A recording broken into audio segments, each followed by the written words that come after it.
We are living at the beginning of the third wave of the digital age. And things are about to get very interesting. At least that's what history tells us. Because just over 100 years ago, the world went through the third wave of the Industrial Revolution, and that changed everything, setting up a century of change and growth and development like we have never seen before. My 98-year-old grandmother was there to witness the beginning of that workplace revolution. And just a few weeks ago, I was able to participate in a conversation between my near-centurion grandmother and her great-granddaughters, my children.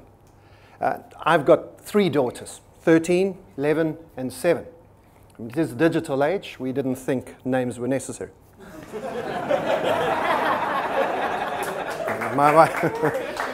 My wife insisted. So Amy, Hannah, and Rebecca were sitting speaking to my grandmother Ethel. And it was amazing as I heard her reminisce about her near 100 years in thinking that actually the biggest workplace revolutions of her lifetime took place in the very first few years of her life. You see, back in 1911, a man by the name of Frederick Taylor presented a paper to the Mechanical Engineering Association of America. It was entitled The Principles of Scientific Management. And this laid the roadmap for the third wave of the Industrial Revolution, a roadmap that many companies are still following a century later. The third wave. There are 3 waves in every revolution. The first wave of the Industrial Revolution, just as in the first wave of any revolution, is when inventors, entrepreneurs, thinkers come up with a new idea. In the industrial era, it was the idea of a machine, an engine, steam-driven and then coal and oil-fired engines. Most often, the inventors don't actually know what these things can be used for to their full extent. They just push them out into the public and we pick up their most obvious uses. That's the first wave. The second wave follows fairly quickly, and that's the application of those particular inventions and machines to every aspect of life, to every industry. That happened in the industrial era as every other industry saw the potential of automation and machines, bringing power and speed to their industries.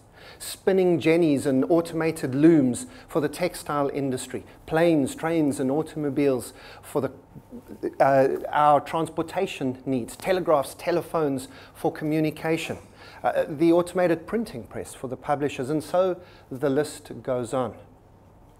The third wave of a revolution takes slightly longer.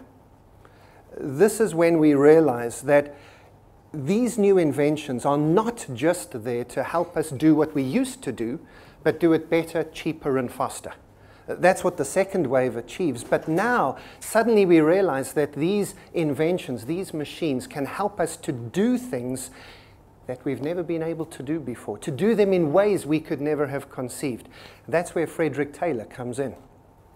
He had been a mechanical engineer in one of the big steel mills of industrialized America.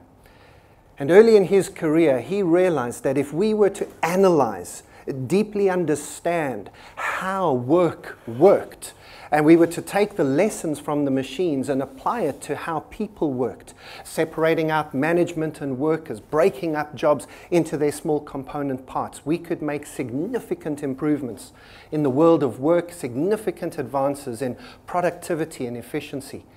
And he was right. He became, in the early 20th century, probably the first real management consultant, selling his ideas to whoever would listen. And lots of people did. Business leaders across the world picked up these principles of scientific management, brought them into their companies, and changed the world forever. And that was what was happening when my grandmother was born. A century later, she lives in a world that is facing a digital revolution, a third wave of a digital revolution. And we have the same potential right now as existed 100 years ago, to reconfigure how we work, to discover not just how to do what we know to do, but better, cheaper, and faster, but actually to do things we've never thought of before, to do them in ways we haven't conceived before, and to change the way the world works. You might feel, as I do, that the last 20 or 30 years have seen a remarkable change in how we work and the technologies we have available to us. But we've only been through the first 2 waves of the digital age. The third is yet to come. And this promises to be even more disruptive than anything we've experienced. The first wave of the digital age, clearly, these are the machines, the computers, the microprocessors, the internet, our smartphones, the actual objects. And the second wave of the digital era is how we have used those objects, those machines, in every industry, every aspect of our lives. We are learning how to do what we know better, cheaper, and faster because of technology. And we have companies, so Amazon come in and they revolutionize retail and distribution. And we've got Apple playing in the music industry, changing how we consume our entertainment. You've got Google moving into driverless cars and augmented reality glasses. We can have our DNA sequenced for $300 in less than a day. And 3D printing is going to revolutionize the manufacturing world just as robots become more human. Again, the list of applications of our ability to process information and make our lives cheaper, better, and faster is endless. But it's just the second wave. The third wave is where we find ourselves right now. And this is our potential to change the way we work, to change the way the world is put together. And that's what I believe we need to embrace. Yes, the first and second waves are there, but the third wave is where all the exciting stuff happens. The third wave is a promise to set us up for a century of new forms of growth, a century of change, not only in our work, but in our world. And we need to embrace this change. There's so many ways in which we could do that. So many ways in which we could reconfigure our world. But with our theme today, the future of work, the power to make a difference, let me focus in on 4 starting points in the world of work in particular, ways in which we can accelerate the shift into the third wave of the digital age. The first starting point, I believe, is in how we use technology. You see, when I started work 20-odd years ago at KPMG, companies had all the great technology. Companies had access to the best hardware, the most up-to-date software. I had to go into the office to get the best machines, to use the latest software, to have the fastest connection speeds. I couldn't afford that stuff at home. But of course, that's changed. Most of us now have more computing power than any of our companies are prepared to give us and to give us access to. Worse than that, most of your companies will actively block your ability to use the best technology. They won't allow you to bring the stuff you want to use to work. We've got a command and control approach to IT that we have to escape from. Really, who put IT in charge is, I suppose, what I'm asking.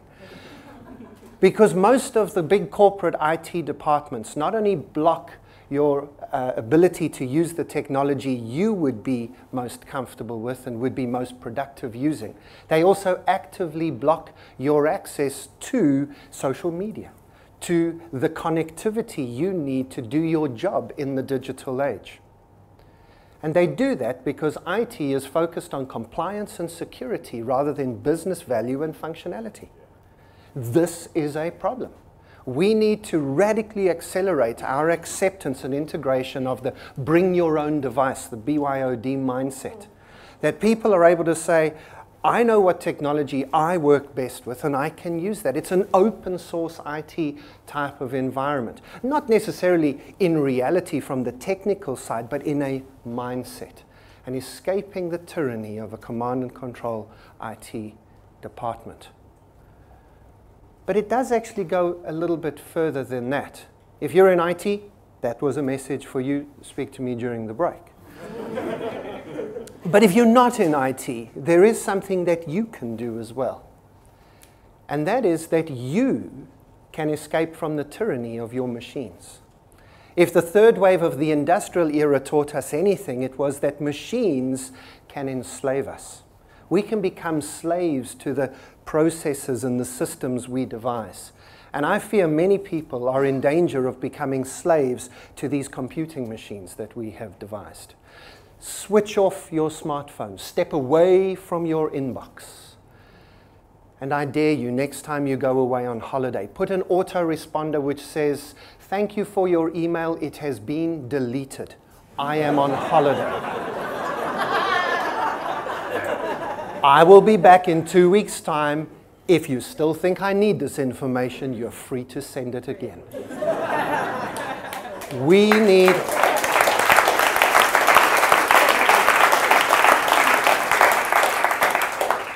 We need to learn how to use our technology rather than letting our technology use us. Starting point number 2 is to change where and when we work.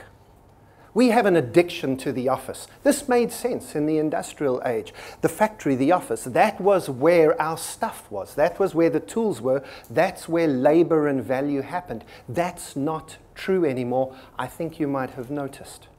And we need to get away from an addiction, a herd mentality of all coming in and all leaving at exactly the same time. We don't need to do that. We've been talking about this for so long. I don't even want to utter the words work-life balance. It's not about that. It's not about flexi working. It's not about working from home. It's a change of mindset.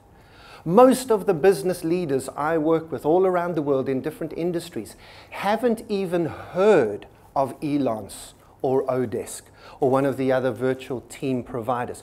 They don't even know that this concept exists. Their mindset of management is that people have to be present. I supervise because I can see you. This is not true. We know it, but we haven't changed how we work.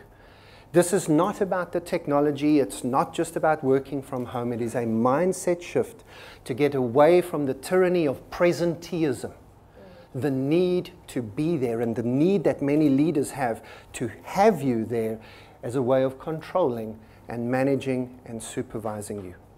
And this leads to the third starting point, and that is we have to change how we measure and reward ourselves. My eldest daughter, a few years ago when she was 9 years old, was on school holiday, and partly to keep her busy, but partly to help me, I asked her to get involved in just capturing a whole lot of information I had into a database. It wasn't difficult work, but it was monotonous, and I thought that she would do it for me.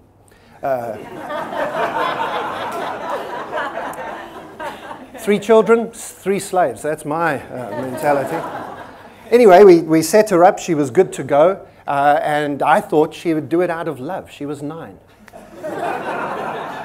No chance, though. As I was about to leave the room, she just said, "Dad, how much are you going to pay me?" Taken a little bit by surprise, I kind of said, "Well, Amy, what about £2 an hour?" She thought for a few seconds, and then she said, "That's fine. But Dad, do you mind if I work really slowly?" How is it that a 9-year-old has worked out what all of the HR professionals in the world have not? That this is not how we should be measuring and rewarding people. In the industrial age, yes, measure time and pay for it. But in this age, the digital age, in the third wave, we need to measure outputs, we need to measure contributions, and we need to pay people for that. By the way, this is already happening. Your CEO is already demanding this. Your CEO says, "I can be paid," you know what, it's 231 times what the average worker is paid. Why? Because your CEO contributes a lot. Apparently, CEOs think they can be measured accurately and rewarded appropriately for contribution. So why can't we? Technology enables that. My final starting point is a simple one. It's why we work. Not how we work and how we do things, but why we work. This third age, this third wave of the digital age is being driven as much by the insatiable demands of commerce and the unrelenting march of history as it is by our human hunger for meaning and purpose. And technology is allowing us to connect more. Technology is allowing us to have more fun. Technology could drive a wedge between us, but it also has the power to connect. Technology could enslave us, but it also has the power to liberate. The choice is ours. My 98-year-old grandmother will not live to see how this digital revolution unfolds. But my oldest daughter, Amy, will. She was born in 1999. Genetics and demography and modern medicine are all on her side. She will live well beyond her 100th birthday. She will see 3 centuries. And if my daughters and their children, my grandchildren and my great-grandchildren, if they are to live in a better world than I've lived in, to live better lives than I've lived, well, then we need to embrace this third wave of the digital age. Embrace it fully. We do indeed have the power to make a difference in the future of work. Thank you.